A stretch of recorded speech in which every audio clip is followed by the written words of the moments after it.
If you could look at every single person actually doing ministry out there, pastors, volunteers, lay people, and if you had one last word to every single Christ follower who is serving in this country, what would you tell them?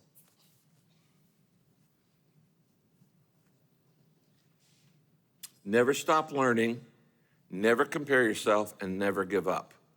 These are three things you're going to have to do if you're going to be effective for Jesus Christ. Never stop learning. How many times has Ray heard me say all leaders are learners? The moment you stop learning, you stop leading. Growing churches require growing members and growing staff and growing pastors. The moment I stop growing, the church stops growing. I learn something every day. I learn from churches bigger than us, smaller than us. I learn from my enemies. I learn from my critics. I learn from everybody. As long as you keep learning, you'll keep leading. You'll keep growing. So never stop learning. Number two, never compare yourself. Why? Two reasons. The Bible says it's foolish to compare yourself, but it's like comparing yourself to another church is like comparing a submarine and a tangerine. They may sound the same, but they're not even on the same thing. You're not. God has never called you to compare yourself. I remember the first year of Saddleback baptized 60 people the first year. I was pretty excited and proud of that. And I thought, we're already one of the top 10 in our denomination in this state, in California. And God just smote me. Have you ever been smote, Ray? You know?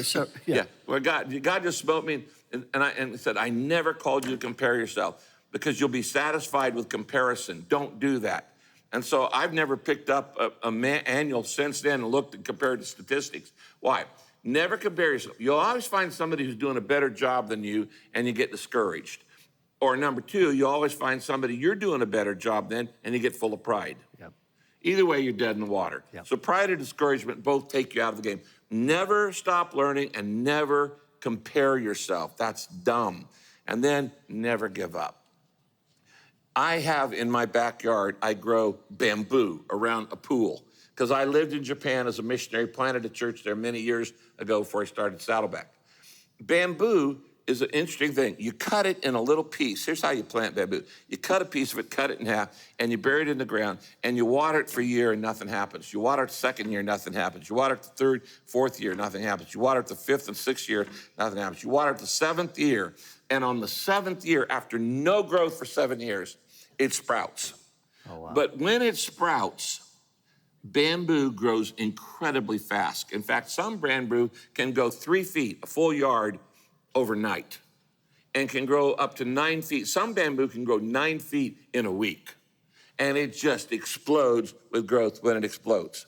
Some of you are pastoring bamboo churches, and you've been in your church 3 years, 4 years, 5 years, and you've been watering and planting, and then COVID came along, and that made it worse, and all of a sudden you couldn't even do services, and you're watering and planting and you're ready to throw in the towel and give up. And what's going to happen is along about year 6 or year 7, you're going to walk away going, that wasn't working. And somebody else is going to come in and they'll water and it's going to have instant growth and they're going to get the credit for all the work you did. That's right.